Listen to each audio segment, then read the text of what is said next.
routière de l'information Saint-Émile-Gator. La gare routière de l'information. Très heureux de vous retrouver. Avec toutes ses équipes, se retrouve en plateau. Je poserai la question à mes confrères en studio.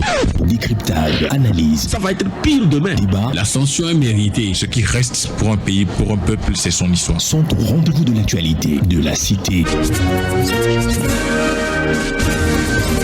La gare routière de l'information, c'est du lundi au vendredi de 11h à 12h30. À très bientôt, au revoir. Taxi FM, émission politique, sportive et culturelle, en direct.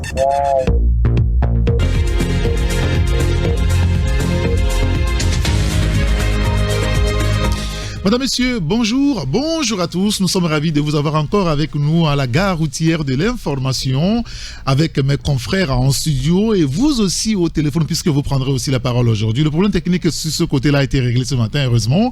Merci en tout cas pour votre disponibilité à être avec nous tous les jours de 11h à 12h30 sur la radio. Et naturellement, nous reviendrons sur le sujet qui fait l'actualité depuis quelques jours, les dernières élections législatives et régionales. Hier, la Commission nationale indépendante a donné les résultats des régionaux comme pour les législatives. C'est la razzia. Hein.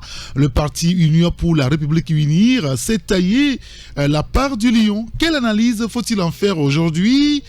Est-ce que c'est Uni qui est le plus fort et l'opposition le plus faible? On va en parler avec mes confrères en studio. Vous restez avec nous.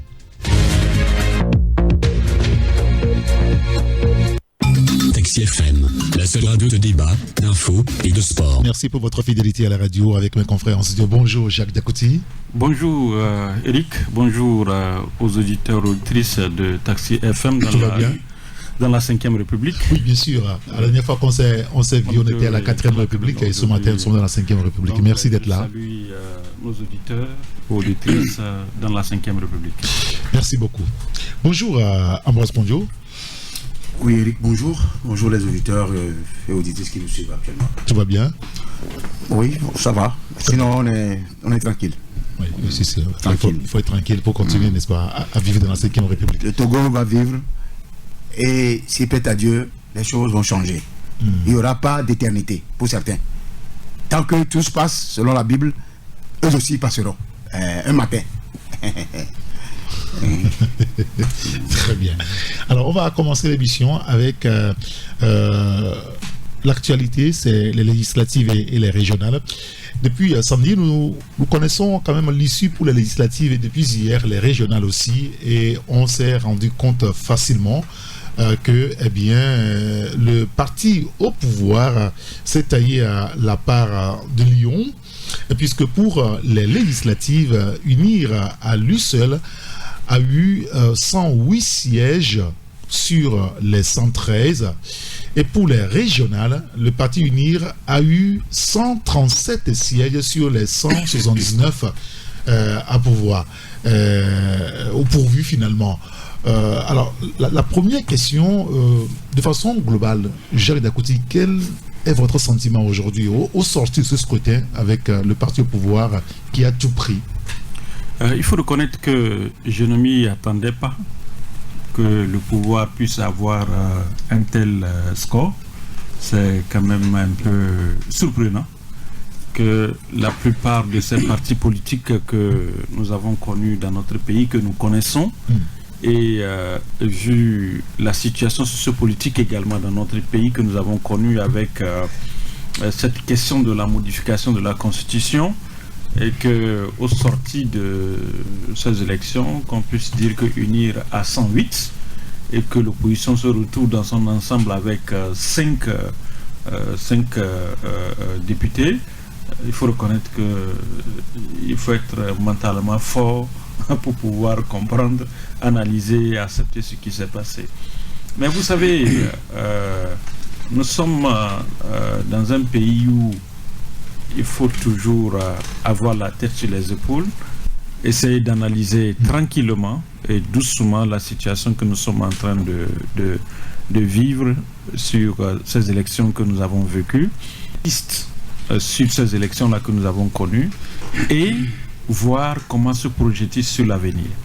Parce que quoi qu'on dise, aujourd'hui nous conjuguons ces élections législatives et régionales au passé, il faudrait maintenant que l'avenir qui est devant nous, l'avenir qui est devant effectivement la classe politique togolaise, surtout de l'opposition, comment faire pour ne pas vivre encore ce que nous avons vécu à travers ces élections. C'est ça le plus important. Aujourd'hui, nous pouvons être sur les plateaux, essayer de pouvoir justifier, pour se poser des questions, qu'est-ce qui s'est passé, qu'est-ce qui n'a pas marché, mais il faut reconnaître que les élections ont eu lieu. Les résultats ont été déjà proclamés. C'est vrai que ça fait mal pour certains, mais il faut reconnaître, comme je l'ai dit, ayons la tête sur les épaules pour mieux réfléchir, voir comment maintenant adopter une stratégie pour ne pas vivre encore ce cauchemar-là de ces élections que nous avons vécues. Parce que, Eric, il faut reconnaître que pour ceux qui ont fait un peu la sortie le jour du scrutin, Oui. surtout à Lomé, pourront vous dire que nos compatriotes ne sont pas sortis. Et même à l'intérieur, puisqu'on a eu quand même Voilà. des confrères à l'intérieur du pays Voilà. qui nous ont renseigné sur... Oui, là, moi je parle de ce que j'ai vu. Oui, bien sûr. Je suis Donc, d'accord avec vous. voilà, vous voyez, donc il faut reconnaître que nos compatriotes ne sont pas sortis. Et quand vous interrogez certains disent non, que c'était des résultats connus d'avance. Donc ce n'est pas la peine d'aller voter. D'autres vous diront également qu'ils n'ont pas les moyens pour se déplacer, pour aller voter. On en a parlé mardi dernier, ici. Donc c'est pour vous dire que quelque part, c'est pourquoi j'ai dit, il faut véritablement poser le problème, poser le débat au sein de la classe politique de l'opposition, faire le diagnostic de tout ce qu'on a vécu. Parce que il faut reconnaître que c'est déjà une base sur laquelle la classe politique de l'opposition peut discuter. Parce que nous avons écouté de gauche à droite, les gens ont dit c'est parce qu'on connaît les résultats d'avance. D'autres disent bon, c'est parce que ils sont allés, il y a effectivement, parce que c'est sur le terrain qu'ils ont constaté qu'ils ont été radiés sur les listes électorales. Oui. Et d'autres, quand ils sont allés, ne figure pas sur le bulletin de vote. Et d'autres aussi, quand ils sont allés, il faut reconnaître que vu la longueur de ce bulletin de vote comme un rideau, surtout dans je crois, le Lomé, dans le Golfe. C'était vraiment difficile pour les gens. Donc c'est pourquoi j'ai dit, ce qui s'est passé, il faut reconnaître que ça fait mal, mais prenons notre mal en patience et essayons de diagnostiquer, voir ce qui n'a pas marché. Alors nous, comme leader d'opinion, on est en train de faire notre part du travail en analysant ces résultats issus parce que, en tout cas, ce qu'on nous a présenté au niveau de la CENI. Eric, ce qu'on a vu, il faut reconnaître qu'il faut avoir le mental fort pour pouvoir analyser et comprendre vraiment ce qui s'est passé. Oui. Ambrose Ponjo, alors les chiffres publiés par la CENI et pour les législatives et les régionales hier soir, qu'est-ce que ça éveille en vous? D'abord, je partage une grande partie de ce que Jacques a dit par rapport à son observation générale de ce qui s'est passé. Par rapport aux chiffres, sans langue de bois, les sièges ont été distribués. Disons ça simplement comme ça, il n'y a pas eu d'élection. C'est vrai, les gens se sont mobilisés pour aller aux élections, on les a vus, mais pas grand nombre, ça c'est un. Ça y est, ceux qu'on a vus en période de recensement, le monde fou qu'on a eu, la mobilisation, la grande mobilisation, on ne l'a pas eu. Je viendrai sur les chiffres tout à l'heure, mais tout en disant, tout en relevant le fait, qu'est-ce qui a pu démotiver les gens à ne pas aller se faire, à ne pas aller voter. Oui, en tout cas, la CENI a communiqué sur les chiffres. Plusieurs raisons. Le taux de participation, on a parlé de 63%. Ça aussi, c'est un mensonge. Il faudrait que je sois clair. À moins que vous nous connaissiez les chiffres, parce que là, vous n'avez pas de données. Mais 2018, combien de personnes sont allées voter? Et on t'a donné, tu connais le taux de participation, non? Donc, c'est des chiffres que nous, on ne prend pas. Mais on ne prend même pas avec des gants. C'est-à-dire, on élague ça dans la mer pour que le sel puisse les consommer. Je reviens sur ce qui n'a pas de motiver les gens, je le dis. Première chose, nous sommes en plein processus électoral où les gens revendiquaient déjà le redécoupage électoral qui était trop favorable aux régions du Nord, tout simplement parce que les gens trouvaient discriminatoire et injuste que la ville de Bléta, à titre d'exemple, puisse se retrouver avec 4 députés, avec 180 000 âmes, ou votants, ou inscrits, alors que Tchévier, qui est au-delà de 500 000 habitants, puisse avoir les mêmes nombres de députés. Et qu'au même moment, on puisse avoir 19 députés dans la région de la Kara avec 800 000 plus de voix, et qu'on ait à Lomé plus de 2 400 quelque chose pour 14 députés. Je ne sais dans quel pays ça peut se passer. Bon, ça c'est ça. La deuxième raison, il y a des opposants. Ces données-là, on les a évoquées en leur temps. On en a parlé, on a longuement parlé de ça. Sauf que leur impact est là. La deuxième raison, c'est le boycott prôné par certains opposants de pointe. Tchèque Chadam a dit ne pas vouloir aller aux élections. Sûrement que ces militants ne sont pas allés. Il est là quand même. Oui, il est là, mais il n'est pas au pays. Ça, tout le monde le sait. C'est vous. Bon. Non, il est là. De l'ombre. Ah, ça, c'est toi qui le dis. Et l'autre raison, c'est effectivement. L'autre raison, c'est le fait que certains opposants, je disais, Tipeee, il y a la DMK aussi qui avait demandé, ceux qui sont les partisans de Quadro et autres aussi, déjà, s'ils sont dans cette dynamique-là, ils peuvent ne pas aller voter. Par contre, il y a aussi des gens parmi eux qui sont allés de façon hétéroclite. Et à l'Atenano, l'Olympio qui est dans la dynamique, mais qui n'a pas demandé aux gens de ne pas aller voter, mais lui-même, il dit que les conditions ne sont pas réunies, il ne va pas aller. Et c'est la raison. Maintenant, il y a l'autre chose aussi qui est venue même porter un coup fatal à ceux-là qui ne sont pas allés voter. Le processus s'est engagé avec les conditions qu'on sait, et patatras, c'est une affaire de constitution qui vient rentrer dans le jeu, en plein processus électoral. Et les gens se sont tiraillés, les gens ont contesté, il y a un tollé général dans tout le pays, une contestation, un rejet général, qui a amené Faure Gnassingbé, le président, à renvoyer les gens à une seconde lecture. Ça, c'est le récit. Alors que les gens sont pratiquement dans une campagne électorale pour un nouveau scrutin législatif et régional. Nous y sommes, et voilà, les ministres Bahara qui sont sur TV5 montrent comme quoi que vous en dites, les dés sont pipés, la constitution sera votée et promulguée. Tu as électeur, Eric, qui est dans une dynamique de la 4e République et de la Constitution 92. Quand tu entends ça, tu n'as pas les armes, tu n'as pas l'argent. Mieux, pire, c'est toi qui as faim. Quelle sera ta décision? C'est pourquoi je comprends la décision de certains Togolais de ne pas aller se voter. Ils ont été douchés, ils ont été décontenancés, ils ont été décapités dans leur élan de vouloir le changement. Parce que la majorité, c'est le changement, c'est l'alternance au sommet du pouvoir, c'est l'alternance, c'est le changement de système. Oui, sauf que cette majorité-là, on ne l'a pas vue quand même au décompte final. On est d'accord là-dessus. On vous a toujours parlé de majorité silencieuse, non? C'est la même personne qui vous en parle, non? Et donc, la Constitution a été votée, les élections, la campagne s'est déroulée dans ce imbroglio-là, et on y est finalement arrivé. Les gens ne sont pas sortis. Voilà les quelques 1, 2 ou 3 raisons qui seraient à la base du boycott de certains Togolais.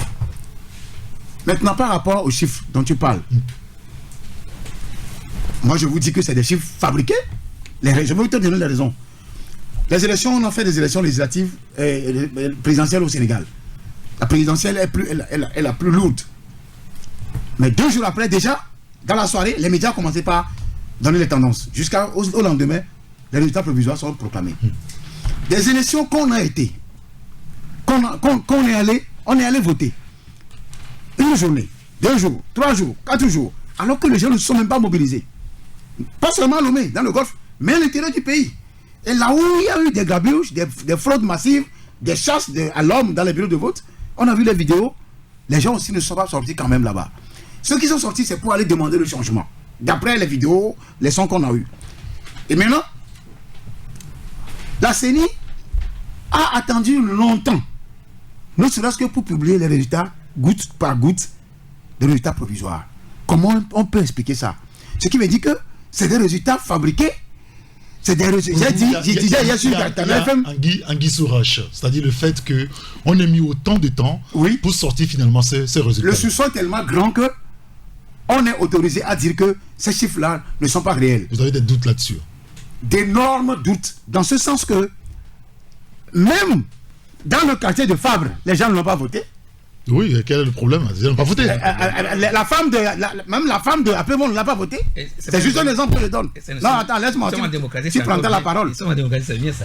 Et d'énormités d'irrégularités ont été constatées. Oui. Ce que moi-même j'ai vu à Kato.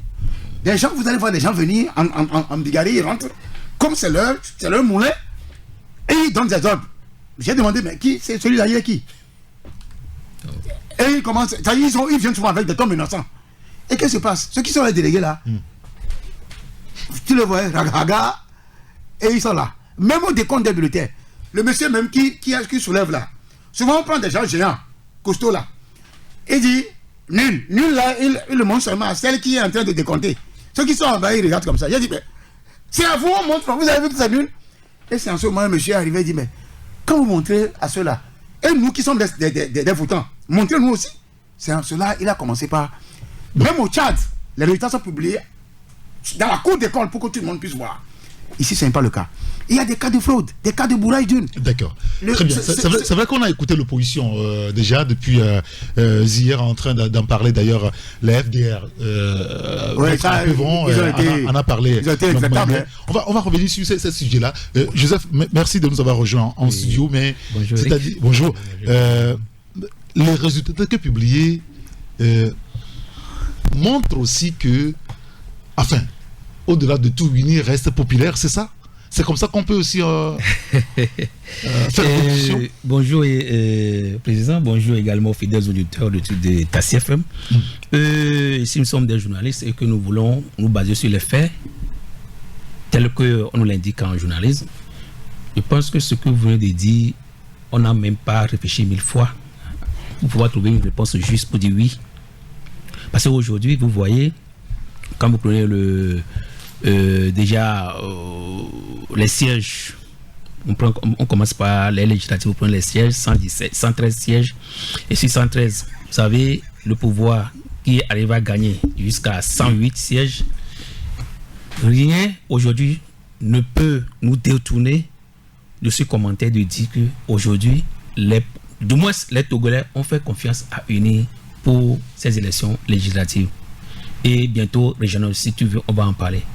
Alors, moi, je prends, ou bien je divise le Togo en deux zones. Et je le fais par analyse de tout ce que nous savons par les élections, par le passé. Nous savons que, quand on prend l'intérieur, la plus grande partie, c'est là où le pouvoir en place gagne. En plus, quelques zones comme Dankben et Dapan, où certaines parties de l'opposition arrivent à trouver quelques voix. Alors, quand nous prenons la capitale, en majorité la capitale et la région maritime, on se rend compte que c'est là où l'opposition gagne souvent, depuis fort longtemps. Alors, prenons les résultats de cette année, vous constatez que de Dapaon jusqu'à Lomé, le parti au pouvoir a tout balayé. Alors, la première question de savoir qu'est-ce qui s'est passé pour qu'aujourd'hui, ceux qui votaient l'opposition par le passé... Dans l'hypothèse que tout s'est passé normalement, ça. Non, mais je dis, pour le moment, vous répondez à... Je réponds à la question que vous m'avez posée. Oui, bien sûr. Je dis, pour le moment, si on fait fi aux résultats que nous avons, on commande les résultats. Oui, bien sûr. Oui, donc, en commentant les résultats... C'est-à-dire que les données publiées par la CENI. Voilà. Cela suppose que ce que nous avons, les données que nous avons aujourd'hui, démontrent que le pouvoir en place ou du moins est rentré, soit aujourd'hui ce qu'on appelle les fiefs de l'opposition, a gagné. Et ça là, nous avons vu venir depuis les élections locales, depuis les élections présidentielles passées, où on commençait par voir qu'il y a de cela quelques années que le pouvoir commence par pénétrer un petit peu dans le fief et commence par égrener quelques voix. Aujourd'hui, c'est arrivé là. C'est-à-dire qu'ils ont essayé de tout prendre. Donc la question de savoir pourquoi en l'espace de 5 ans, nous avons organisé 2 élections, les élections locales, les élections présidentielles 2020, 2019, 2020, et l'opposition a presque gardé son fief. Et comment se fait-il qu'après 5 ans, le pouvoir a pu ramasser tout? Qu'est-ce qui n'a pas marché? Qu'est-ce qui s'est passé durant les 5 ans pour qu'aujourd'hui, le pouvoir en place puisse prendre position dans le fief de l'opposition? Donc, parce qu'il faut. Je parle toujours des données que nous avons aujourd'hui à notre disposition. Donc, je pense que c'est pour ça qu'il faut réfléchir. Est-ce que, au niveau de la capitale, les militants de l'opposition ne sont pas sortis? Ou bien il y avait eu de nouveaux militants du parti au pouvoir, ou bien le parti au pouvoir est arrivé quand même à convaincre les indécis de certains militants de l'opposition, je pense qu'il faut réfléchir à tout ça là. Qu'est-ce qui a marché, qu'est-ce qui n'a pas marché? Pourquoi est-ce que ça marche? Pourquoi est-ce que le pouvoir est parvenu à quand même arracher presque toutes les voix au niveau des fiefs de l'opposition? Est-ce que c'est parce que aujourd'hui, c'est par rapport aux gens qui sont positionnés? Est-ce que c'est par rapport aux candidats qui ont été positionnés par le pouvoir en place aujourd'hui? Puisqu'on avait constaté que par le passé, ce n'est pas en fait les candidats autochtones ou bien du milieu qui ont été souvent positionnés. Oui. On prend n'importe qui, on peut prendre par exemple un Togolais. Cette fois, on met voilà un autochtone du milieu on met un allogène. et qui sait parler à ses frères, et derrière lui, il y a les halogènes. Donc c'est pour dire qu'aujourd'hui, on peut tout dire. Mais le pouvoir en place a changé de stratégie, a bien réfléchi pour voir qu'est-ce qu'il faut faire pour pouvoir pénétrer, j'ai dit pénétrer le cœur de l'opposition. Et ça a marché. Donc c'est une stratégie, c'est pourquoi j'ai dit, à chaque fois, c'est vrai, vous m'avez posé une question, je ne voudrais pas répondre, mais je viens à cette question pour dire, est-ce que, au-delà de tout ce qu'on nous a donné, si c'est vrai, si c'est les vrais, oui, c'est les vrais, aujourd'hui, moi je pense que c'est les vrais. Parce que si aujourd'hui, nous, on peut s'asseoir encore sur cette table et dire, commencer par, en fait, non seulement douter, ça dit que, oui, ben, je peux dire douter, et ou bien être triste par rapport à ce qui s'est passé parce que on a parlé de bourrage. Parce que quelque part, on a parlé des difficultés qui ont été rencontrées par-ci, par-là. Mais c'est la faute de qui? Si aujourd'hui il y a encore bourrage, c'est la faute de qui? Après 30 ans de lutte démocratique, si aujourd'hui notre opposition ne peut pas savoir qu'à chaque fois qu'il y a élection au Togo, ce n'est pas moi qui le dis selon leur rapport qu'il y a toujours bourrage, alors qu'est-ce qu'il faut faire? Non, c'est comme si aujourd'hui, moi, entre guillemets, je parle de la gaminerie. Parce que si dans ta maison, tu dis, je ne suis jamais là, on vient voler dans ma maison, je ne suis jamais là. Il faut prendre la disposition. On vient voler dans ma maison. On te dit, soit prends un gardien si tu n'es pas dans la maison, ou bien place les caméras pour qu'on ne vienne pas te voler. Tu dis, bon, ok, d'accord, j'écoute, et tu ne fais rien. Et qu'on continue de ne pas te voler, ne viens pas nous dire, parce que bon, on te vole, tu fais quoi au juste? Donc, je dis, nous avons à Lomé au moins 28 candidats. Quand on prend les 28 candidats, ou bien nous avons 28 candidats, et nous aurons au moins quelque chose. 28 listes. 28 listes, et nous avons au moins quelque chose de 3000 bureaux de vote. Mais dis-moi, Eric, lorsque tu es allé voter, est-ce qu'au moins on a eu au moins 28 délégués dans une salle? Non. Donc, pourquoi nous nous insultons? Pourquoi nous disons qu'on vote? La nature a toujours vu. Nous sommes dans une compétition. Et lorsque tu laisses l'adversaire un peu de possibilité de tricher, l'adversaire va tricher. Oui, mais en même temps, on peut se dire, mais attendez, parce que l'autre n'est pas là, qu'il faut tricher, nous sommes en politique. Est-ce qu'il n'y a pas de bon sens qu'il faut avoir? Non, il n'y a jamais eu de bon sens en politique. Ah d'accord, très bien. J'ai compris. Jacques Dakouti, mais c'est-à-dire que là, on se trouve dans une configuration où, un peu comme Jean-Pierre Fabre l'a dit chez le confrère de RFI, on tend carrément vers un État parti. Bon, vous savez... Est-ce qu'on n'est pas là-dedans, là? C'est ce que j'ai dit. Il faudrait aujourd'hui que nous puissions, Togolais que nous sommes, avoir vraiment un esprit calme pour analyser ce qui serait. Oui, on analyse, juste. Ce que je voulais dire. Oui. Écoutez, c'est-à-dire que voilà un voleur qui est venu, vous comprenez, dans une maison. On peut se dire qu'au moins les ablounis, il ne peut pas voler. Il peut laisser ça. Mais il a tout ramassé. Finalement, il sort. Voilà, ça pèse sur lui. Et il commence encore pas à crier que non, que ce qu'il a volé là, ça pèse trop. Il faut l'aider. Vous comprenez? Donc c'est pour vous dire que à l'allure où vont les choses et ce qui s'est passé. Voilà, on crie à la fraude. On crie au vol. Il faudrait aujourd'hui qu'on puisse avoir un débat scientifique sur comment on vole, ce qu'on a volé et comment ça pèse sur effectivement le voleur lui-même. C'est un débat scientifique qu'il faut poser. Donc moi je crois qu'aujourd'hui Maître Apevon a dit quelque chose sur effectivement leur concernant eux-mêmes, c'est-à-dire les partis politiques. Ce n'est pas seulement les partis politiques, ça concerne également le parti au pouvoir.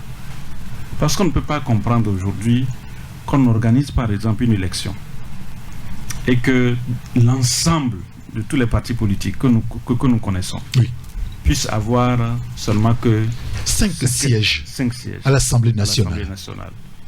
Je ne sais pas si vous comprenez. Oui, bien sûr. C'est comme si ces partis politiques n'ont pas une assise dans le pays. Alors que les partis ont quand même une assise. Donc c'est pourquoi je dis posons un débat scientifique. Et ça, le débat scientifique appartient aujourd'hui et à la classe politique de l'opposition et à la société civile. Parce que vous savez, Eric, vous prenez les partis qu'on a créés tout récemment. Vous prenez par exemple la DMK, vous prenez par exemple les groupements, autant pour moi, pas parti politique. Vous prenez la DMP. Vous savez que ils sont venus dans l'adeno politique, ça ne fait pas encore un an. Et voilà, ces partis-là vont aux élections. Vous savez, vous prenez la plupart de nos compatriotes, quand ils écoutent seulement Brigitte Adiamago, ils s'identifient en elle comme la DMP.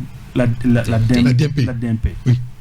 DMK, les gens s'identifient en ça par rapport à Agboemekodjo, à son âme. Vous prenez par exemple UNIR, les gens s'identifient à UNIR qu'à travers le président Faure Gnassingbé. Vous comprenez? C'est pourquoi je parlais tout à l'heure d'un débat scientifique qu'il faut vraiment poser. Vous prenez par exemple le cas de l'opposition, dans son ensemble, dans sa composante. Si je vous dis, Eric, quand on fait un calcul, moi je me suis amusé à faire par exemple les totaux de ce que les voix que l'opposition a eu à glaner de gauche à droite.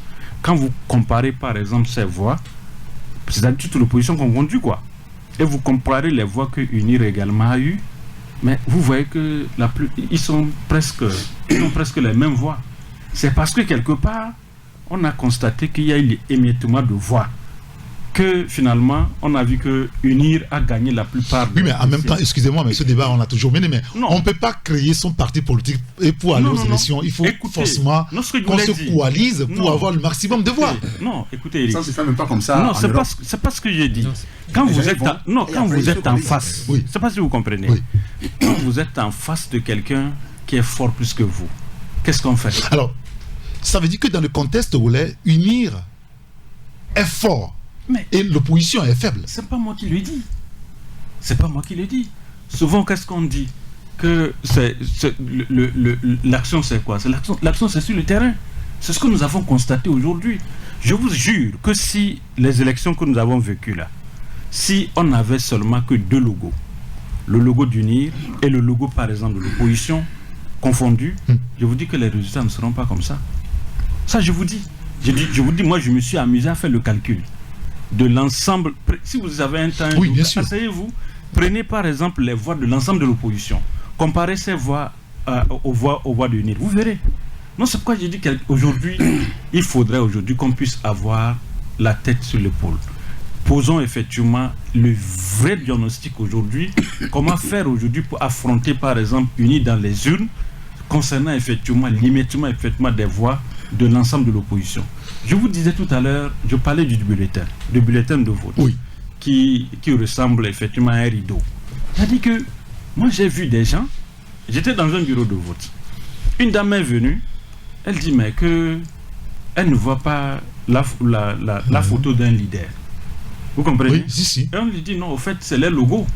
Elle dit non, qu'elle ne connaît pas, mais que elle, c'est tel leader qu'elle connaît. Je ne sais pas si je me fais comprendre. Donc vous voyez, tout ça là, ça a créé d'énormes difficultés à certains électeurs. Parce qu'il y en a qui ne savent pas, excusez-moi, ils ne savent pas lire.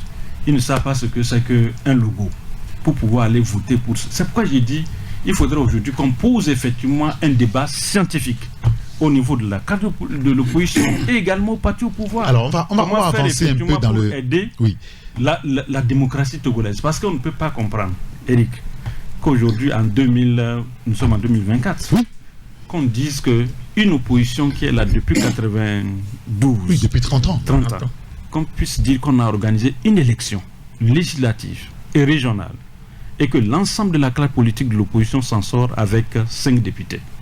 Ça fait quand même réfléchir. Alors, c'est-à-dire que quand on voit la situation actuelle, ça veut dire que les Togolais ne se plaignent pas fondamentalement par rapport donc à la gestion du pouvoir et donc renouvelle la confiance à Faure Gnassingbé et à ceux qui l'accompagnent.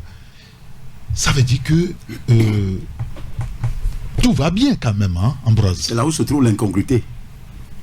tu as bien trouvé les différents indicateurs. On ne peut pas rejeter un pouvoir à cause de la faim. On ne peut pas rejeter un pouvoir parce que le pouvoir n'a rien réalisé, ni terrain, ni chemin de fer, ni échangeur, ni développement même du pays, ni chaussée. Autoroute, on n'en a pas.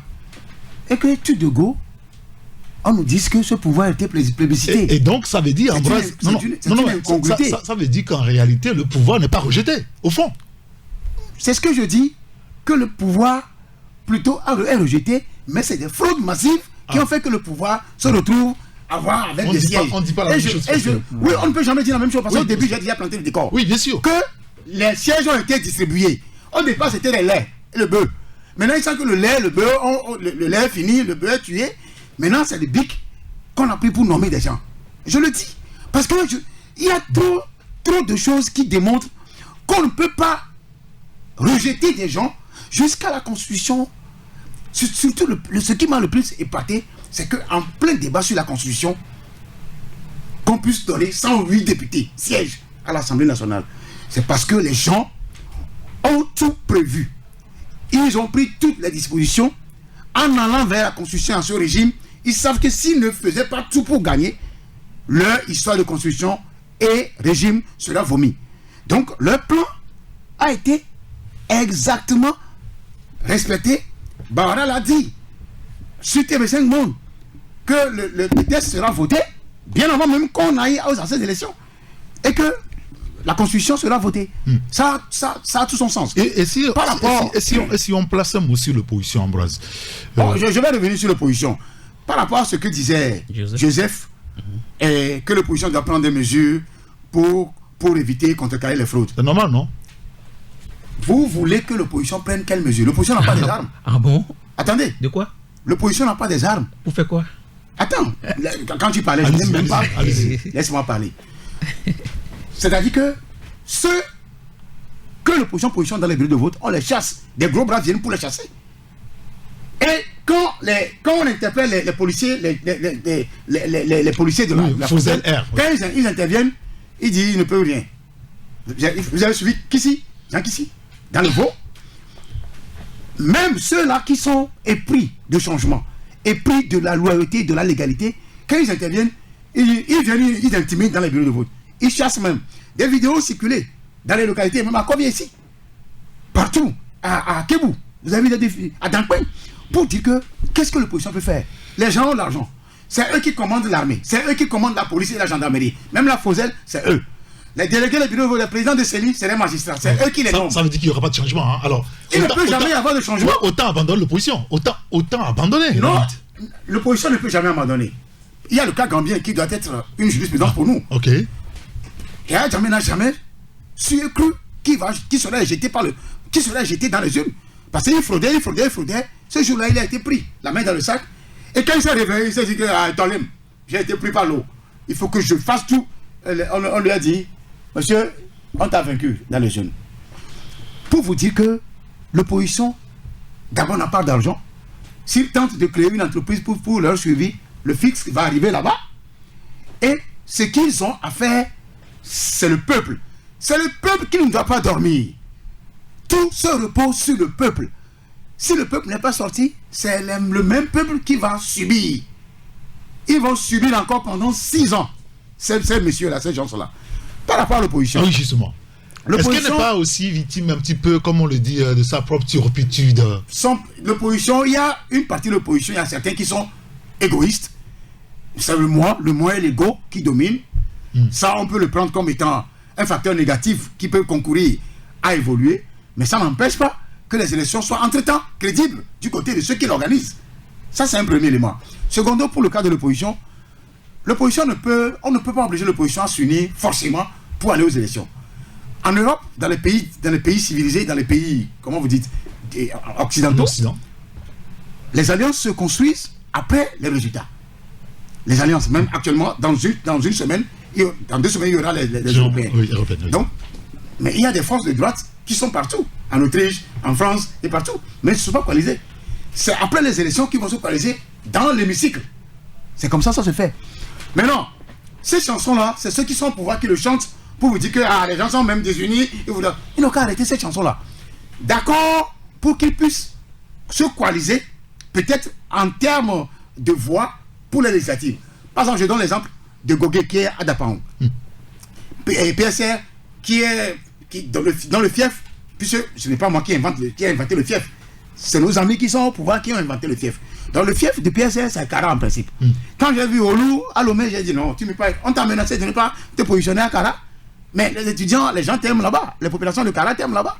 Donc, si Jean-Pierre Fabre, Adjamagbo et autres, tous ceux qui sont de l'opposition savent que à Kara, c'est Olou, tous les militants disent à tous les militants de voter Olou, je crois que l'émiettement dont on parle ici ne devait pas arriver. C'est ça effectivement qui a créé une disparité des voix.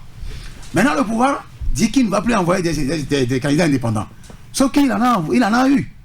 Les forêts sacrées, les clés, les machins, tout ça là. C'est des partis satellites qui sont venus émietter les voix. Bâtir, tout ça là, tout ça c'est... À part Pasteur Edo qui est indépendant, ou l'autre là, docteur Aubenton là. Oui. Et il y a aussi un autre dans Bel là.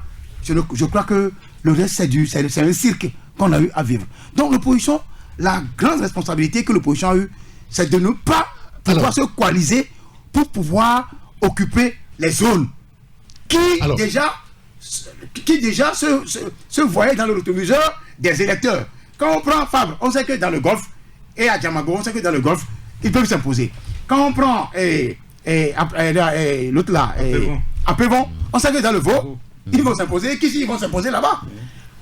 Quand on prend l'autre là, Gogué, son second là, ils vont s'imposer. Quand on prend l'autre là, qui est le thème là, il y a un autre. Je ne parle pas de mon ami Tchassona. Non. C'est-à-dire que. Et donc, Oura Pochanyao aussi peut faire l'affaire, même s'il n'est pas il est de l'Alliance, c'est des gens crédibles. Et donc, ces élections, je le dis, je le répète, qu'on n'a pas eu d'élection au Togo. D'accord. On est allé voter, on a compris. Mais sauf que les gens ont un bic et un papier blanc pour écrire ce qu'ils veulent. Telle que la carte politique se présente aujourd'hui, est-ce que ça augure quelque chose de vraiment sereine? Non, si tu le permets, je voudrais répondre à Ambroise pour dire, il dit une chose et son contraire. Je pense que quand il parlait de coalition, il plaçait les gens à gauche, à droite, tout ça. Je pense que c'est ce qu'on disait. On ne disait pas autre chose que ça. Je ne dis pas que quand on parle de coalition pour pouvoir les gagner, qu'on soit ensemble automatiquement. Mais c'est ce qu'il est en train de dire, ce qu'il est en train de positionner comme ou bien le schéma qu'il vient de donner. C'est ce qu'on appelle coalition ou bien. Tout dépend de ce que toi tu dis. Moi, je n'étais pas compris comme ça. Ah oui, mais non, c'est parce que toi, mais tu n'as pas voulu me comprendre. Parce que les gens. Non, mais je dis, quand on parle de coalition, c'est quoi? Pourquoi vous avez l'habitude de dire ça en la présidentielle? C'est pas moi. Moi, je suis contre ça par rapport à la présidentielle. Dis-moi, nous sommes journalistes. Donc, oui, on est journalistes. Pourquoi donner beaucoup de journalistes? Vous avez l'habitude. Chaque fois tu dis que journaliste, on est journaliste après. Oui, d'accord, nous sommes journalistes ici. Donc, quand tu dis vous. Non, ce n'est pas moi. Dis-moi, moi je m'appelle Joseph. Bon. Donc moi je t'appelle souvent Ambroise. Ambroise, je dis le chemin que tu viens de faire, c'est le chemin de la coalition. Et moi je dis. Ils ne sont même pas obligés. C'est ça. Mais s'ils ne sont pas obligés, ils peuvent le faire. Vous avez des résultats parce que quand ils ne le font pas, ils n'auront pas le résultat. Non. Il y a la fraude. Il y a les irrégularités, la fraude. D'accord, mais au moins, le monnaie qui a les vidéos, qui a circulé ça. Mais nous sommes des journalistes. Moi, je ne peux pas me fier par rapport à tout ça. Non. Je dis, faut pas dire ça. Moi, je dis, on n'a pas l'intelligence. Je dis, on n'a pas l'intelligence. Mais pas rapport à ce qui s'est passé. Mais toi-même, tu étais ici quand il y avait eu des vidéos qui ont circulé et après, les gens ont démenti que ça a été monté. Et donc, ce qu'ici et après vont dire, c'est du faux. Si toi tu veux le croire, tu peux le croire. Moi je dis là où je suis là. Là où je suis en tant que journaliste pour le moment, ceux qui ont circulé, moi je l'ai vu. Et ce que Targon même qui a vécu à Dangben, je dis ceux qui ont circulé, j'ai vu. Mais je ne peux pas croire à tout. Mais laisse-moi faire ça. Tu ne crois même à rien. Je ne peux pas croire à tout. Je l'ai dit, je l'ai répété. Je voulais qu'on avance. Que nous l'avons. On a très peu de temps. Que nous l'avons vu en Guinée-Bissau où au niveau de l'opposition, il y a eu coalition et ils ont gagné les sièges. Ça, c'est en Guinée-Bissau. Et Ici, pourquoi les gens Congo? peuvent se coaliser. Mais pourquoi pas? Mais ils vont toujours frauder pour garder les sièges. Bien, D'accord, parce que je je voulais qu'on avance à peu près. On a moins de temps, vous le savez. Le CST, Aujourd'hui, Ambroise, c'est une coalition. Ambroise, Si vous voulez, Monsieur, si à chaque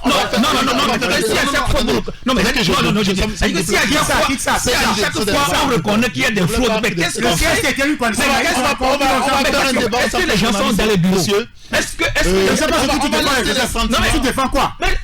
Moi je dis, comme ça. Le CST était une coalition. c'est une solution que je te dis. Est-ce que les gens sont représentés dans les bureaux? Le CST était une coalition. Mais ils sont tous représentés dans les bureaux. Ils n'ont pas fini, mais ils ne gagnent jamais.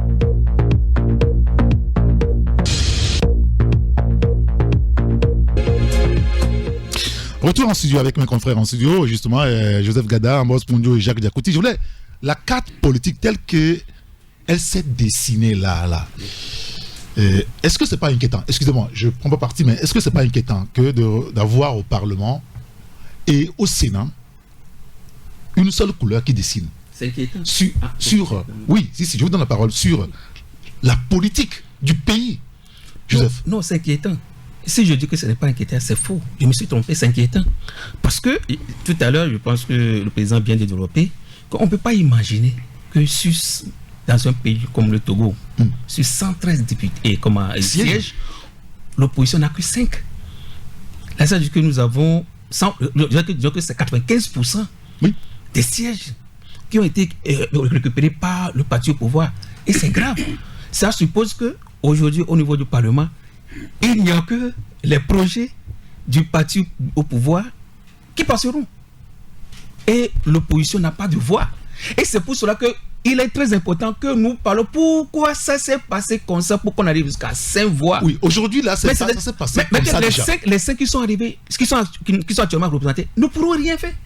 C'est vrai. Bon, je ne sais pas ce qu'ils vont faire par rapport à 113. Soit ils vont lever leurs mains, et après, ça s'arrête là. Je suis sûr que, bon, soit ils créent juste un groupe parlementaire de 5 personnes, et puis bon, mais est-ce que... C'est pas sûr. Oui, est-ce que... Ouais, bon, mais si ce n'est pas sûr, encore ça, c'est grave.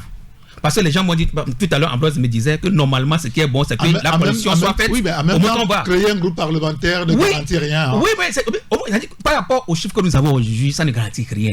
Mais il faut faire avec. D'accord, très bien. Il faut faire avec. Jacques Diakouti. Non, je crois que, est-ce qu'avec la nouvelle constitution, là, on a encore l'histoire des groupes parlementaires? Je ne crois pas. L'Assemblée nationale. Oui, mais non, je crois que avec la nouvelle constitution, on ne parlera plus de groupes parlementaires. Non, on parlera de groupes parlementaires. Non, ni de le chef de file de l'opposition, hein, je crois. En tout cas, il faut qu'on nous mette à la disposition le test et puis on va... On a une constitution qui n'est pas connue ni des leaders de l'opinion. On va revenir sur sa promulgation. Ça, c'est votre constitution. Le chef de l'État. Non, mais je crois que, vous savez, Eric, quoi qu'on dise, il faudrait que l'opposition continue. Il ne faut pas que l'opposition abdique et abandonne. Je suis d'accord. Ils ont fait une lutte pendant 30 ans, mais il faut qu'ils continuent. À un moment donné, ça va marcher. Vous savez, on ne se lève pas pour construire une maison en un jour. On pose des fondations et après tout, on met les briques. Et peut-être, même si cette génération d'opposants n'ont pas pu obtenir ce qu'ils veulent aujourd'hui, ils sont en train de former des pépinières. Les pépinières sont là et je crois que ces pépinières-là pourront un jour émerger et grandir. Donc il ne faudrait pas que l'opposition abdique. Et vous savez, lorsque vous êtes par exemple en groupe et que d'autres sont plus nombreux, d'autres marchent vite que les autres, mais ce qui est sûr, vous êtes en train d'aller quelque part. Quel qu'en soit Alpha, vous aussi vous allez arriver. Je serai à la place effectivement de l'opposition, je ne vais pas boycotter ma présence à l'Assemblée nationale. Je vais aller. Bon, c'est pas encore à l'ordre du jour. Non, j'ai dit, je ne vais pas le faire. Je vais aller. Parce que, quoi qu'on dise, ma voix également... Oui, parce que je le dis parce que hier, on a reçu sur nos antennes Brigitte Adjamango-Johnson qui a dit que ça servira quand même de tribune. Voilà, ils parleront. Justement. Non, s'ils décident d'aller, en tout cas, ce sera une tribune. Même s'ils ne vont pas peser sur que ce sera une tribune. Je les recommande tous d'aller à l'Assemblée. Pourquoi pas? Il faut aller. Parce que les cinémas qu'ils font là-bas, au moins à chaque fois qu'il y aura un cirque, eux ils viendront faire une conférence de presse. Bien. C'est ça. Je vais lire quelques d'abord. Oui, c'est important. un plus de légalité. Parce que j'ai vu des choses circuler sur les réseaux où les gens leur disent est-ce que ça vaut la peine qu'ils aillent au Parlement. Ça, mais il faut... C'est ce que Kabara veut. Kabara veut qu'il n'aille pas à l'Assemblée. Ce n'est pas son débat, mais il met son nez dedans. Parce que, regardez, on parlera de ça. Parce que dans un an, nous aurons aussi les élections locales. Oui, bien sûr. Donc il faudrait que l'opposition soit vraiment présente à l'Assemblée pour voir les tests qui seront quand même soumis et voir comment les votes seront quand même faits. Bien. C'est important. Alors, il y a beaucoup de réactions. Hein. Vous pouvez imaginer ce que c'est à peu près. Il y a un auditeur qui nous dit si l'opposition va lutter contre les fraudes électorales, je vous jure que le pays sera invivable pour nous tous. C'est quoi? Si l'opposition va lutter contre les fraudes électorales, je vous jure que le pays sera invivable pour nous tous. C'est ce que je dis. Que certains journalistes ne parlent pas comme s'ils ne vivent pas au Togo. Combien de fois on n'a pas menacé les délégués, voire faire sortir des délégués dans les bureaux de vote? Les portables de certains même sont saisis parce qu'ils voulaient filmer des actions de fraude sous forme de preuves. Même s'ils font appel aux forces de l'ordre, ils disent qu'ils vont intervenir si le président du bureau de vote qui doit les appeler avant qu'ils n'agissent, ou soit c'est en cas de violence qu'ils vont intervenir. J'ai les preuves, UNIR nous avait averti, on a déjà gagné, le reste c'est des formalités, allez-y comprendre et laisser l'opposition en paix, dit donc cet auditeur. Il y a un autre qui dit, je suis surpris de l'analyse de Joseph qui fait l'apologie du vol. Parce que nous tous, on a vu ce que les gens ont fait sur les réseaux sociaux, dit donc un auditeur. Ça encore, non, il y a l'auditeur qui dit ceci. Expliquez-nous comment comprendre que tous les autres partis politiques qui étaient à la dernière Assemblée nationale sont sanctionnés, sauf UNIR, même les indépendants. C'est la question que pose l'auditeur. On ne sait pas si on peut apporter quand même une réponse. Un autre qui nous dit, au Togo, au nom de la vérité, UNIR n'a jamais gagné les élections sans le vote que certains de vos collègues encouragent. Nous sommes tous dedans, car aujourd'hui, c'est nous qui souffrons. Demain, ce sera vos enfants et que Dieu pardonne ce régime. Voilà. C'est ce genre de message que nous avons. On peut comprendre à peu près que la situation semble compliquée pour certains de nos compatriotes par rapport à ces résultats. Et l'autre sujet que je voudrais introduire, toujours dans la même veine par rapport à ce scrutin, c'est, je vais dire, si vous voulez, les missions d'observation. Les missions d'observation. Quelle crédibilité faut-il encore accorder à ces missions d'observation? Parce qu'on a le sentiment qu'elles toutes disent la même chose. Jacques Dakouti. Et puis non, le vrai problème même, c'est que vous voyez, ils ne viennent pas en grand nombre et ils se cantonnent souvent dans certaines localités et après ils font les rapports. Souvent ils sont une dizaine, ils sont nombreux. Vous ne pouvez pas être 10 sur une population de 8 millions pour faire par exemple un rapport. C'est souvent un peu compliqué. Et l'autre aspect, quand ils viennent, déjà les Togolais ont un esprit braqué sur ces observateurs là-bas. Oui, c'est pour ça que je dis, ces missions d'observation, à quoi servent-elles en réalité, ces missions? On a vu, en Europe, on organise les élections, je n'ai jamais appris qu'il y a un observateur quelque part. Vous comprenez? Donc je crois que c'est une absurdité de l'Afrique. C'est les Africains qui sont dans ce cinéma-là et qui, je ne sais pas, avec la CEDEAO et l'Union africaine et peut-être l'OIF, ça permet aux gens de pouvoir également trouver quelque chose. Mais je crois que ça, c'est pas du tout la peine. Même si on veut observer, il y a les nationaux qui sont là. Moi, je connais Cassit et puis le CDI au niveau des catholiques ont voulu également. Donc je crois que si on veut le faire... L'Église catholique qui a été privée d'observer ces élections. On peut promouvoir par exemple nos compatriotes pour pouvoir observer. Donc je crois que les missions d'observation créent même encore plus de difficultés, de problèmes par rapport à les rapports qu'ils font. Vous voyez, comme vous l'avez dit, c'est la même chanson. Vous comprenez? C'est la même rédaction au niveau effectivement de ces rapports. On a observé, ça s'est très bien passé. Le scrutin ne peut pas être tout ce qui s'est passé. Voilà. Donc, vous voyez, donc je crois que ce qui est important aujourd'hui, l'Afrique doit évoluer vers ce que les Européens font. On n'a pas besoin de ça. C'est une élection. Si le jeu, par exemple, est ouvert et clair, on n'a pas besoin d'eux. Vous comprenez? Donc je crois que tout dépend de ce que nous, Africains, nous voulons sur effectivement notre démocratie. Parce que quoi qu'on dise, je l'ai dit, vous allez vers l'intérieur ou bien certains contrées du pays par rapport à ces élections, il n'y a pas, vous ne voyez pas les observateurs. Certains sont cantonnés quelque part, ils prennent des rapports et après ça donne quoi? Ça ne donne rien. Et puis ils passent pour regarder, puis ils passent à autre chose. Avant et après eux, on ne peut pas franchement dire. Ambrose, votre commentaire sur ce sujet? Moi, quand on parle d'observateurs, c'est des vieux retraités fatigués du Sahel, de certains pays d'Afrique de l'Ouest, de la Sensade, du Tchad, c'est des dictatures, Cameroun, tout ça là, qui arrivent pour le bien-être. Pour le bien-être, tout simplement parce que quelqu'un a dit qu'une dizaine d'observateurs pour 1,8 million d'habitants, c'est absurde. Et le discours qui sert à la fin, c'est le même discours, comme quelqu'un l'a dit. Les résultats, les votes se sont bien déroulés, à part quelques irrégularités qui ne sont pas de nature à entacher la crédibilité des élections. C'est le standard. Maintenant, ce qui est le plus choquant, c'est que quand ils finissent là, un observateur est censé être impartial. Il est censé faire son travail et rendre compte à son mandat. Le comble de tout ça, que les gens n'arrivent pas à voir, c'est qu'ils vont chez le président de la République pour le saluer.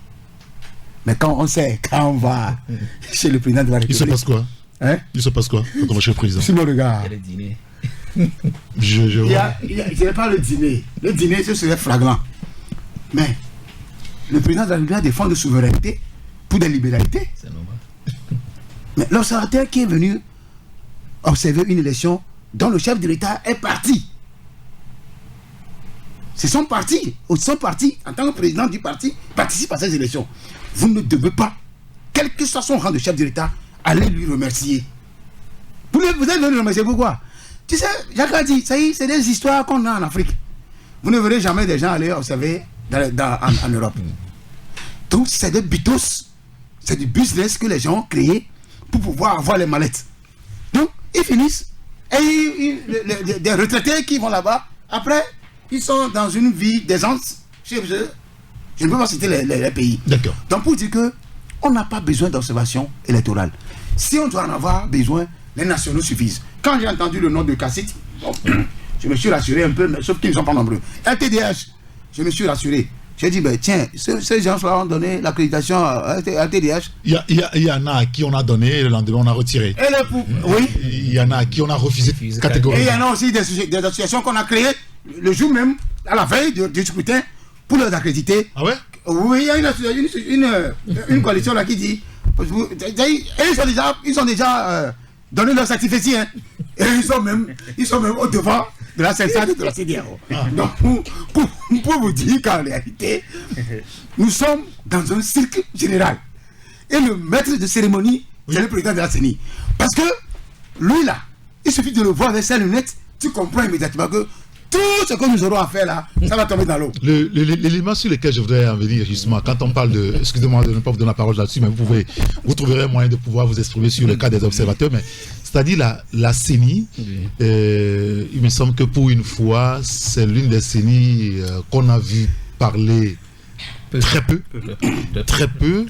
Et la question qu'on se pose lorsque on a vu sur des images, je crois que ce sont des images là sont vraies, où des gens avaient des bulletins qui mettaient à foison dans le bureau de vote. Tu doutais? J'en sais rien, j'ai vu des images où on bourrait quand même les urnes de bulletins de vote. Et je me dis, mais ces gens-là, ils ont trouvé ces bulletins-là où? Parce que les seuls à avoir des bulletins, c'est la CENI.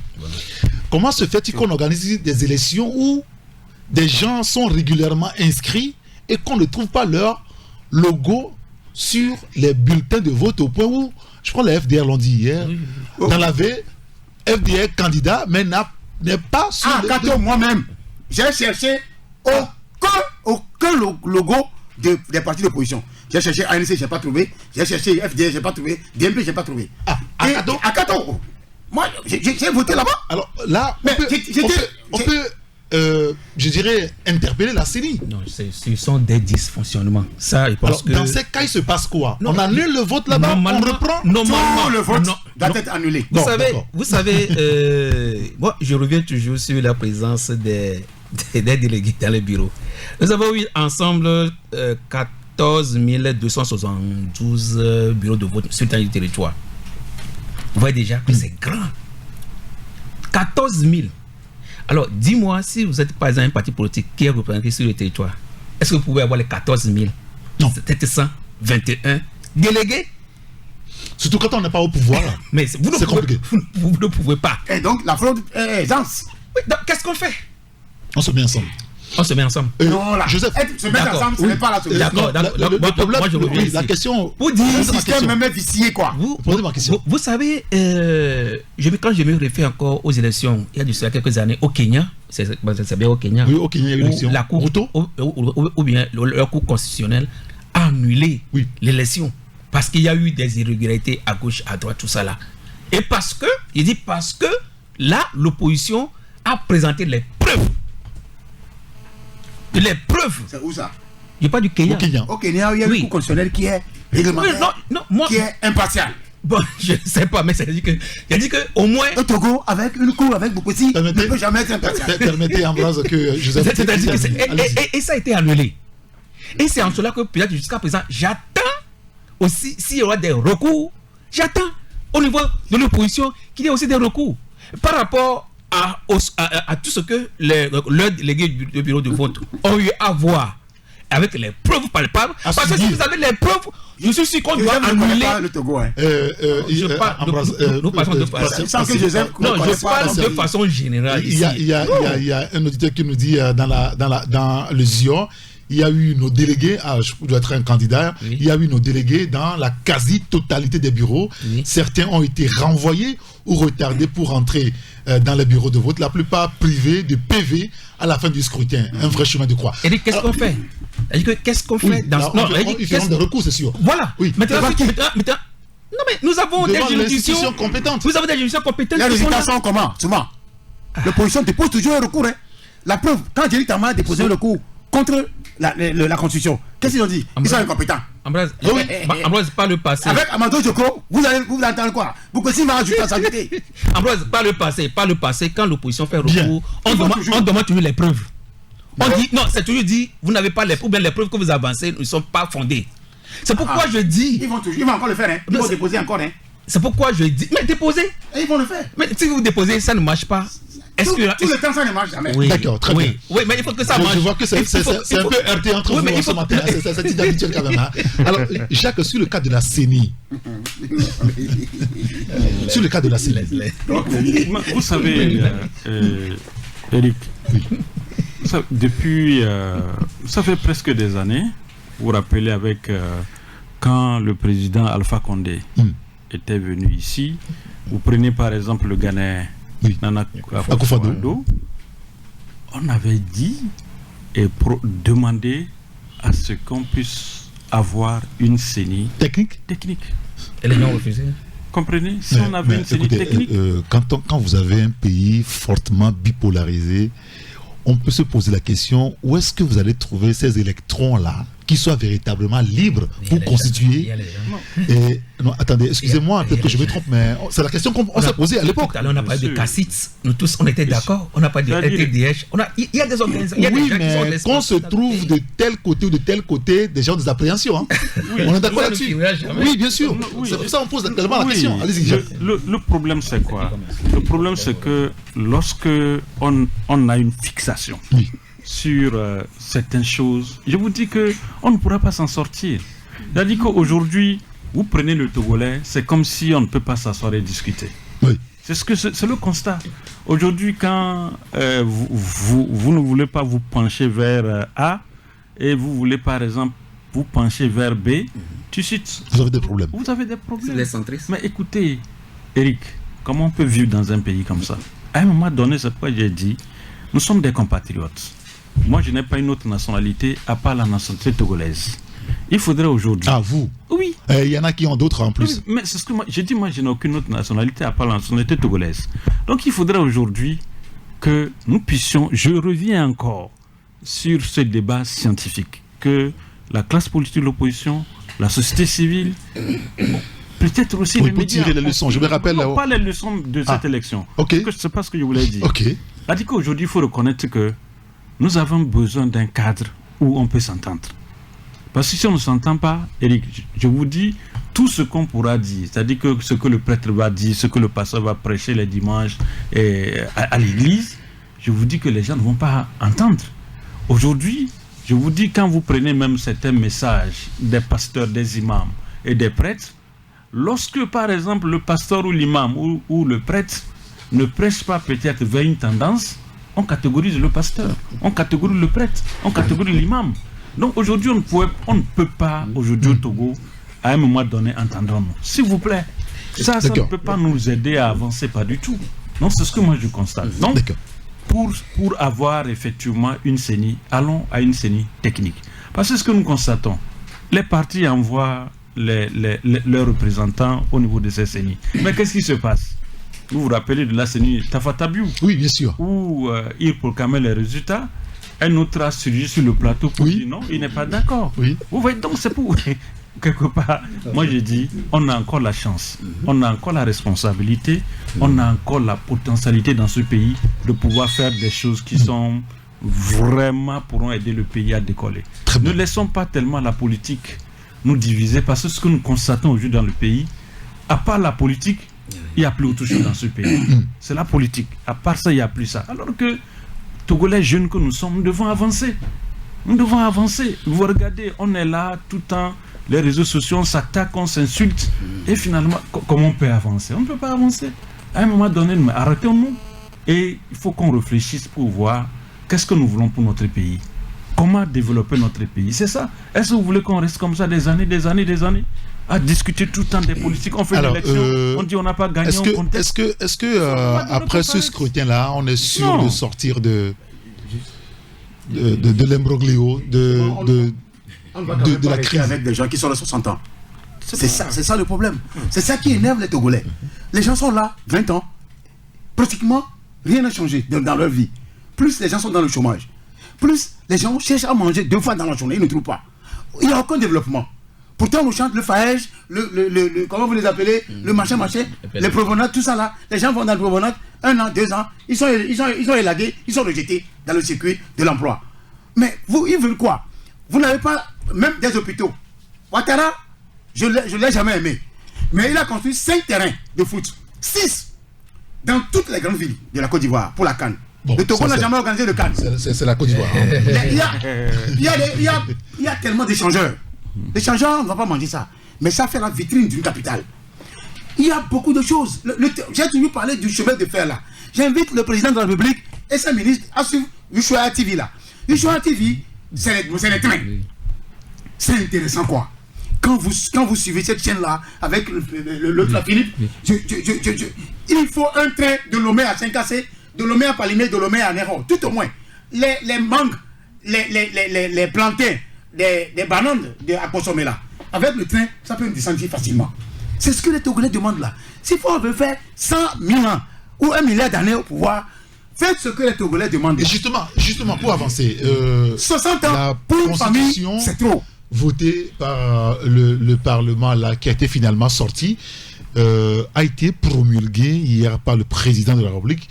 Ce qui fait que depuis ce matin, nous sommes dans la 5e République. Un commentaire rapide avant de la parole aux auditeurs pour le directeur. Joseph. 2 secondes pour que je puisse aussi parler de ce que la question présidente. Okay. Non, je pense que UNI aujourd'hui a au moins 95% de sièges. C'est un message aussi de la population pour le parti au pouvoir. Vous voulez aller à un autre régime, on vous soutient pour que vous y allez, pour que les choses changent. Parce que c'est ce que vous avez promis aux gens, que les choses vont changer avec le nouveau régime. Et parce que vous les avez réussi ici, vous avez réussi les autres, ils ont dit tout ce que les choses vont changer, tout ça. Et je pense que les Togolais, selon mes analyses, que les Togolais attendent voir les changements qui seront opérés dans les jours à venir. Donc le parti au pouvoir ne dort pas sur ses lauriers, qui commence par réfléchir et donner de l'eau aux Togolais quand ils en ont besoin, de la nourriture aux Togolais quand ils en ont besoin, des bonnes routes quand ils en ont besoin. Hier, il a plu. Et tout le monde, on a su tout ce qui s'est passé. Donc, il ne faut pas que dans le nouveau régime, on retrouve encore les mêmes choses. Qu'il pleuve et qu'il y ait des inondations partout. Ou bien que demain, on se dit que bon, quelqu'un qui est sorti, qui n'est plus revenu à la maison parce qu'il y a eu un accident, parce que la route est tellement si étroite. Ou bien parce que c'est la Chine, ou bien c'est non, je l'ai dit, ou bien non, je l'ai dit, ou bien parce que c'est le Japon qui nous donne du riz, alors que nous avons tout le potentiel pour pouvoir cultiver. Donc je l'ai dit pour dire que ce que le pouvoir a promis avec ce nouveau régime qui a déjà commencé hier, que les promesses soient effectives. Parce que de toute façon, nous, ici, on a mis en branle nos archivistes qui vont découper les audios. Oui. Après, ils vont passer, c'est ça. Donc, on aura tout le temps. On doit rappeler aux gens ce qu'ils avaient dit. Non, c'est parce que j'ai suivi, que tous les passages, c'est pour cela que j'ai noté. Moi, j'ai noté beaucoup de choses. Et je pense que dans les jours à venir, quand on sera sur les sujets sociaux, économiques, on va les rappeler ça. Et d'ailleurs, c'est notre devoir. Exactement. Alors, je reviens pour dire tout simplement que hier, ça a été promulgué. Et après la promulgation, on attend que ça passe au niveau du journal officiel. Quand on promulgue ça va paraître. Oui, ça va paraître. C'est automatique. De toute façon. Non, c'est pas automatique parce que. Oui, c'est bien sûr. Oui, normalement. La semaine prochaine, vous verrez ça dans le journal officiel. Oui, voilà. Promulgué, c'est fini. Voilà. Maintenant, selon mes informations, je pense que c'est après le passage au journal officiel que la transition sera déclenchée. Oui. Et là, justement, quel est donc le statut jusqu'à présent du président Faure Gnassingbé ce matin? Oui, ce matin, il demeure toujours président de la République. Et il ne faut pas oublier que, selon la loi, mais c'est pas, s'il faut parler de l'ancien régime ou bien du nouveau régime, puisque le nouveau régime, je n'ai pas encore vu la loi. Tu es au moins content parce que comment je suis content par rapport à ce que j'ai dit? Ah, parce que c'est manière de parler ou bien? Ah, ok. D'accord. Donc, par rapport à l'ancienne constitution, je pense que le président serait en place jusqu'à l'arrivée, ou du moins jusqu'à la prise de fonction de son successeur. Oui. Voilà, donc je pense que c'est lui. Mais son successeur, c'est lui. Oui. Son successeur, c'est lui.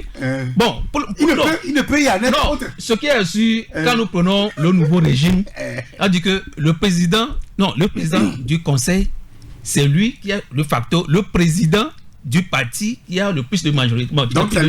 Donc, pour le moment, c'est lui. Maintenant, son successeur, qui est le président de la République, ça pour le moment. Non, puisqu'on nous a promis. Dans la logique, c'est ça. On nous a promis deux personnes. Deux personnalités. C'est le président. Il y a le président du conseil et il y aura un nouveau président de la République qui va lui succéder. Bon. On imagine à peu près. Jacques Dakouti, la promulgation de la Constitution. Il y a certains de nos compatriotes qui croyaient que le président ne va pas le faire. Et il y en a même qui l'ont appelé à ne pas le faire. Et depuis ce matin, je suis sûr ils doivent être donc dans un désarroi à peu près. Oui, mais je crois que, Eric, si certains ne croyaient pas, mais ils se sont trompés. Mais vous avez vu tout ce qui s'est passé autour de la Constitution. Il est difficile d'avoir fait tout ça pour ne pas promulguer. Les professeurs ont expliqué tout ça. Et puis, après, le président de la République a demandé la... Les gens ont été naïfs, c'est ça? Non, ils n'ont pas été naïfs. Peut-être qu'ils ne connaissent pas Faure. Faure va promulguer ça. Comment on va dire qu'on ne peut pas, on ne va pas promulguer? Mais pour qui on a fait tout ça? Et qui est derrière tout ça? Ce serait la chimère, non? C'est lui, ce serait une perte de temps. Si lui-même il ne se retrouvait pas dans le schéma, un monde long, dans ce schéma-là, il ne va jamais. Moi, j'aurais aimé à sa place. Bon, il n'a pas joué à l'hypocrisie quand même, de se taire, peut-être même, parce que ce promulguera de lui-même. C'est ce que j'avais imaginé. Mais sauf que pour embêter encore les évêques, tout ça là, moi je vais promulguer pour dire que donc lui-même il est au cœur du système, il est au cœur de tout ce qui a été façonné. C'est ça, il m'a prouvé que c'est lui-même qui est le concepteur, le tenant et l'aboutissant de tout ce qui le cinéma qui s'est produit. D'accord, très bien. Monsieur, merci beaucoup. Je crois qu'on a fait le tour essentiel. Maintenant, c'est fini. Les buvettes, ils ne sont plus là. Hein. Merci pour le sujet là. Ce sujet devait venir depuis. Attendez, que je vous donne la parole. Quand on prend l'UFC, par exemple, voilà les gens qui croient que ils peuvent s'acoquiner ou bien ils peuvent se réfugier derrière un parti au pouvoir et narguer la population chaque jour. Moi, je suis tellement fier, c'est à cause de ce que j'ai pris une bière. Vous êtes content? Oui, parce que ce sont des jeunes qui ne veulent pas travailler. Les gens qui ne veulent pas. Les gens croient que parce qu'on a un titre de chef de file de l'opposition, il faut s'accoquiner quelque part. Il faut. Non, au lieu d'aller travailler, vous venez sur les médias pour défendre l'intérêt du parti au pouvoir. Alors que le parti au pouvoir a même ça généraux pour aller défendre ce qu'il faut sur le terrain. Donc c'est vraiment dommage. Moi, je suis tellement fier. Si vous posez le raison que je ne les ai pas vus, lui, UFC et PDP là. Innocent Kagbara. Les deux là, au moins je suis tellement fier. Je vais encore prendre une bière encore. Parce que j'ai dit, au moins si demain il peut aller travailler sur le terrain, revenir, et pense que les Togolais leur feront plus confiance. Vous avez écouté Innocent Kagbara hier? Je ne veux même pas l'écouter. Il n'a pas perdu. Je ne veux même pas l'écouter. Je veux même pas l'écouter. Ce sont des jeunes qui doivent travailler. Ce sont des jeunes qui doivent aller travailler. Innocent Kagbara pense avoir un poste de ministre de la jeunesse, délégué à la jeunesse. Comme mon ami Atchou Gilbert l'avait eu. Sauf que Atchou Gilbert l'avait eu dans un contexte. Atchou Gilbert était un opposant, un réel. Quand il a sorti les voix, tous les arbres étaient en train de tomber. Et amenez-le, donnez-lui un peu. Et il s'est calmé. Je ne sais pas ce qu'il est devenu aujourd'hui. Pour revenir à nos amis buveurs de lait. D'abord, je précise que le lait, le tonneau même, est fini. Le bœuf qui servait de l'extraction du lait a été tué. La viande partagée. Maintenant, ils sont allés chez le Foulani a chassé. Donc, au point qu'aujourd'hui, on n'a plus ni bœuf, ni lait. Il a cité deux. C'est des plus arrogants parmi eux. Ce n'est pas une insulte. Quand on dit voyou, ce n'est pas une insulte. Arrogant, non. C'est qualificatif là. Oui, c'est un schéma quoi. Le pire même parmi eux, c'est Kagbara. C'est l'autre là. Le fameux député de Dani. Qui a eu deux voix. Lui, non seulement il est un gros buveur de lait, de surcroît, il a été malmené dans son soi-disant fief. Et j'ai eu des audios des gens de Daï qui l'ont bien malmené avant qu'il ait les deux voix là. Parce que, sincèrement, tout le monde ne peut pas devenir député. Si au moins tu prenais toi, Eric ou Joseph, je vais applaudir parce que tu es les gens qui au moins ont réflexe. Mais les gens ne peuvent pas prendre leur véhicule là, ils deviennent c'est un potentat, hein. Ce qu'il a trouvé comme poste là-bas, là, honorable là. Je vous dis qu'il peut même devenir, il peut même surplacer Fonya Simbe. On l'a mis à sa place et son discours s'est ramolli. Je ne sais pas si tu l'as suivi dans une vidéo là. Et donc le troisième, lui un peu, il est, comment on dit ça? Il est à la fois mi-fille, mi-raisin. Et il est pas du chaud, même froid. Et je parle directement. Lui au moins, il éveille certaines consciences. Sur les réseaux sociaux, il conteste certaines choses, sauf que lui aussi, il est du genre méli-mélo. C'est-à-dire que recto verso. Il dit le rouge le matin jusqu'à midi, c'est le noir, j'ai dit. Mais il arrive quand même à impulser une certaine dynamique, contrairement à Kagbara. À l'épris, son cas. Voilà, j'oubliais Tchakpé. Tchakpé n'est pas à l'Assemblée. Mais il y a des choses qu'on peut dire. On va pas faire le débat de personnes. Vous permettez. Je voulais vous poser la question à l'épris et Tchakpé. Et le grand frère, l'autre là, qui a. Elliot O'Hill. On l'a chassé. On l'a rejeté. Ils sont en procès. Il va prendre 3 bières. Oui, Jacques Dakouti. Non, je crois que c'est en ça qu'il faut faire une lecture. Voilà. Il faut comprendre que le peuple n'est pas dupe. Les gens, tout ce temps qu'ils ont passé à l'hémicycle, les gens. Mais c'est une sanction. Les gens ont analysé, les gens ont vu. Vous comprenez? Et finalement, nous avons vu ce qui Mais attendez, parce que est-ce que c'est pas parce que ceux dont on est en train de parler là, ce sont des jeunes. Oui, c'est une déception. Mais le problème, c'est quoi? Ils ont fini. Déception totale. Les trois. Déception totale. Le problème aujourd'hui, c'est que quand les gens vont, par exemple, au niveau de l'hémicycle, c'est-à-dire qu'ils ne s'identifient pas aux populations. C'est-à-dire qu'ils n'ont plus rien à faire. C'est-à-dire qu'ils n'ont pas de compte à rendre à personne. Vous comprenez? Ils ont 5 ans. Bon, personne ne peut m'enlever de là. Donc, au fait, le vrai problème, c'est ça. C'est-à-dire que quand vous prenez l'ensemble de ceux qui sont partis, c'est quelque part, excusez-moi, c'est l'arrogance, au fait. Voilà. Et puis, c'est la fougue de la jeunesse aussi, qui a fait que les Togolais ont sanctionné certains.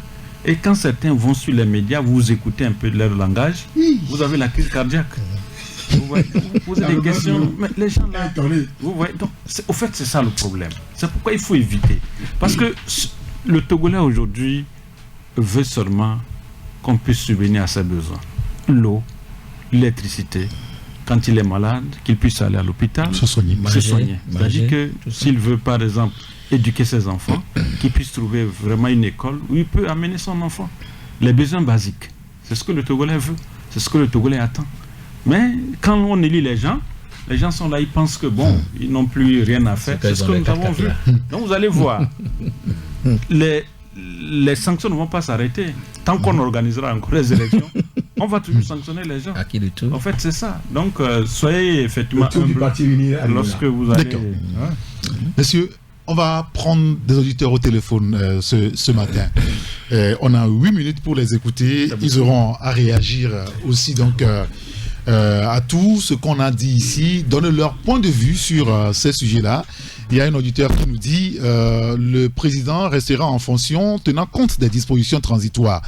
Alors le mécanisme va prendre en compte vos préoccupations avant de passer à l'application des dispositions de la Constitution changées contre toute attente, me dit donc un auditeur. Allô? L'auditeur n'est pas là, il est parti. On va prendre un autre. 92 60 81 81. C'est le seul numéro sur lequel vous pouvez nous appeler en direct. Allô? Allô? Allô? Oui, bonjour. Oui, bonjour. C'est monsieur? C'est Johannes. Monsieur Johannes, nous vous écoutons. Ben, vous savez, c'est-à-dire, si la honte pouvait tuer, c'est-à-dire ça serait le titre d'un film au Togo. Les Togolais, on veut nous faire croire que les Togolais sanctionnent les partis, tous les partis, quels qu'ils soient, qui collaborent avec UNI, mais ne sanctionnent jamais UNI. C'est-à-dire on veut tuer on sanctionne les enfants du diable, mais le diable lui-même, on l'accueille à bras ouverts. Vous savez, comme je suis les interventions depuis que ce simulacre d'élection les résultats ont été donnés, il suffit d'entendre les représentants du MI, qu'ils soient ministres et tout, il suffit de les entendre pour comprendre, c'est-à-dire que pourquoi le Togo ne va jamais se développer. Il suffit de les entendre pour voir. Et puis je me dis, de toute façon, ce monde est un village, ce monde n'est pas grand. Ils font ça, tôt ou tard, le peuple va se révolter. Tôt ou tard, il y aura l'alternance. Et je ne sais pas s'ils comptent sur le fait de fuir le pays pour aller se cacher quelque part. Tôt ou tard, ils peuvent aller se cacher n'importe où. On les retrouvera et la justice se fera. Parce qu'il n'y a aucun endroit dans ce monde où on peut retrouver des gens qui se cachent. Donc s'ils comptent sur quoi que ce soit, la couleur du peuple va s'abattre sur eux un jour. Mais en attendant, oui, le fait qu'ils passent même, ils osent même aller à l'église pour aller remercier Dieu pour avoir volé. En attendant que ils ne sont pas allés à l'église pour remercier Dieu d'avoir volé. Les gens sont allés à l'église pour remercier le Seigneur pour la paix et la tranquillité qui s'est passée. Très bien. Monsieur Johannes, merci en tout cas à vous pour nous avoir appelés. Passez une excellente journée. 92 60 81 81. On va prendre un autre auditeur qui est au téléphone. Allô? Allô? Oui, bonjour. Oui, bonjour. Monsieur Komi? Oui, c'est Komi. Nous vous écoutons. Moi, je vous reçois à peine. Nous vous recevons. Vous nous recevez? Oui, très bien. Allez-y, monsieur Komi. D'accord. Monsieur Eric, je vais très bien. D'accord. Sur le fait que, après le 29 avril, j'ai pu constater, avoir certitude de certains faits qui me rassurent. Au prime abord, moi, je tiens à féliciter le Parti Uni d'avoir gagné les élections parce que ils ont fait un travail et puis ça a payé. Mais l'honnêteté intellectuelle veut qu'ils puissent reconnaître aussi qu'il y a fraude et qu'il y a bourrage. Et que je ne sais pas si ces manières de faire s'enseignent chez eux. Et quand on leur pose la question, ils reconnaissent que ces choses-là doivent être versées au contentieux et aux institutions crédibles de connaître ces pareilles choses. Et ça, moi, ça me choque sur le fait que étant un grand parti, ces pareilles choses ne devaient même pas se dire sur eux. C'est plutôt ceux qui n'ont pas les moyens. Et c'est comme dans les classes, quoi. Quand tu craques, tu n'as même pas besoin. Je me rappelle très bien, quand on va à l'examen, tu sais que tu connais bien ce qu'on va te demander. On ne prenait que les outils de travail. Crayon, bic, gomme, pour aller à l'examen. Et tu attends seulement le rabat pour déverser tout ce que tu as appris. Mais ce que nous constatons, c'est le faible qui n'arrive pas à prendre ses leçons, qui cherche à avoir, soit à écrire sur sa peau, à faire des gymnastiques, à regarder de manière diagonale sur la feuille de certains, et quand il ne se fait pas prendre lors de l'examen, et on le proclame vainqueur, il sursaute. Mais le crack là, qu'il a appris et qu'il a dignement gagné, lorsqu'il n'a pas, le tableau d'honneur, il s'offusque de n'avoir pas avoir une mention assez bien ou bien très bien. Mais ça laisse à désirer que à cette élection, moi j'ai pu encore constater cette velléité-là. Vraiment, ça me choque. Deuxième chose qui me choque aussi, c'est la promulgation de la Constitution. Et à ce jour que moi je vous parle, un test va me gouverner et je n'ai pas le contenu. C'est déjà, Togo là, c'est vraiment sacré. D'accord. Très bien. Merci beaucoup, M. Komi. C'est votre avis que nous respectons. 92 60 81 81. On va prendre le troisième auditeur. Mais il y a un auditeur qui nous envoie un message. Il dit il faut reconnaître que notre problème au Togo est que ceux qui sont au pouvoir ne songent jamais quitter le pouvoir. Allô? Allô? Bonjour. Bonjour. C'est monsieur? Monsieur Kola. Monsieur Kola, est-ce que vous pouvez diminuer un peu le volume de votre poste récepteur, s'il vous plaît? Allô? Oui, allez-y, nous vous écoutons, monsieur Kola. S'il vous plaît, je reviens à monsieur Ambrose. Je pense que votre chaîne là, ça fait remonter les gens. Je m'explique. Celui qui dit que le pouvoir, on a brûlé les urnes, est-ce qu'il a les preuves? Il a les preuves. Il n'a qu'à amener les preuves pour qu'on sache vrai qu'on a brûlé les urnes. Bon, les preuves, c'est pas à vous on donne les preuves. Hein. Je pense que les gens qui estiment avoir été volés, ils connaissent les voies de recours. On ne va pas s'éterniser là-dessus. C'est tout? C'est ça votre message? Ouais, deuxième chose, je reviens à monsieur Ambroise encore. Monsieur Koula, non, non, attendez. Le principe, quand nous on vous donne la parole ici, c'est pas de dire tel journaliste a fait quoi. Vous, le sujet dont on est en train de parler, quel est votre avis? Dites-nous votre avis. C'est le principe, en fait. C'est le principe? Oui, allez-y. Quel est votre avis sur ce sujet-là? Quel sujet? Mais le sujet dont on est en train de débattre. Je pense que notre auditeur, sûrement que c'est la première fois qu'il nous écoute. Alors, le temps que nous nous réservons aux auditeurs, c'est qu'eux aussi fassent leurs commentaires sur les sujets qu'on a mis sur la table. On a parlé des élections législatives et régionales, la promulgation donc de la Constitution, et les confrères en studio ont donné leur point de vue. Vous, quel est votre avis? Allô? Allô? Allô? Une fois? Allô? Deux fois? Allô? Trois fois? Il n'est pas là. On va prendre un autre auditeur. 92 60 81 81. Allô? Allô? Oui, allô? Oui, bonjour. Bonjour. C'est monsieur? Claude. Monsieur Claude, nous vous écoutons. Ok, et je vous remercie. Bon, si UNI a gagné les élections, il va à l'église pour remercier Dieu. Il faut encore prendre les armes, les gendarmes, les militaires pour encercler l'église. On a peur de quoi alors? Point d'interrogation. On va gagner les élections, soyez libres. Et marchez librement, aller à l'église pour remercier Dieu. On va encore à l'église avec les armes. Les militaires ont encerclé les églises. Ça s'est passé où, ça? Ça s'est passé où? À Hauteur. Ah. Ok. Ok. Ce sera tout, monsieur Claude? Ah, il est parti. D'accord. Il y a un auditeur qui nous dit le langage de Michel. Je crois. Nous, on n'a pas vu Michel là, ce matin ici. Donc voilà. On va prendre le dernier auditeur. On va prendre un dernier auditeur rapidement. 92 60 81 81. Allô? Il est là? Allô? Allô? Oui, allô, bonjour. Oui, bonjour. C'est monsieur? Oui, c'est monsieur Azouma. Monsieur Azouma, nous vous écoutons très rapidement. Oui, je salue le plateau. On vous salue aussi. Oui, j'encourage Ambroise à continuer comme ça.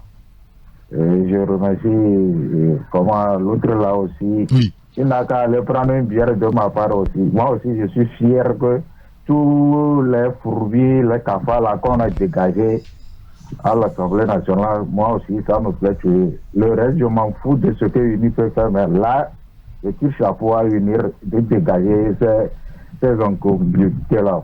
D'accord. Merci beaucoup. Merci beaucoup. Merci de nous avoir appelés. On prendra plus d'auditeurs. Il y a un qui nous a envoyé un message. Il dit depuis un moment, je ne fais que rire. Vous savez pourquoi? Après les législatives de 2018, certains ont cédé à l'Assemblée nationale, notamment les nouveaux venus dans l'opposition. Vous les connaissez, je ne cite pas de nom. Ils ont passé tout le temps à s'exposer sur les réseaux sociaux, à faire du bruit dans leur environnement. En exposant le peu qu'ils gagnent sur le dos du peuple. Le pire a été ceux qui ont défendu la nouvelle constitution en pensant qu'ils seront récompensés. Désormais, chaque jeune qui a de l'ambition politique doit savoir que c'est UNI qui distribue les rôles maintenant. Ils ont du mal, mais ils ne peuvent pas parler au risque de perdre le peu qui leur reste. Le patron n'a plus pitié pour quelqu'un. Voilà, rendez-vous pour les locales, donc dit donc cet auditeur. Merci beaucoup, monsieur, on va s'arrêter là pour aujourd'hui. Merci beaucoup. Merci beaucoup, Jacques Dakouti. Vous avez compris le message à peu près. Merci, Joseph Gada. Merci. Merci à vous, Ambroise Pondio. Oui, c'est moi qui vous remercie. On se retrouve prochainement. Merci les auditeurs. Merci à Jusso qui a assuré la mise en onde. Appelez-moi Saint-Irrigateur, 12h45, le journal parlé, 13h. Le rendez-vous de la spiritualité avec Maître Florent Avocat. À très vite sur la radio. Au revoir.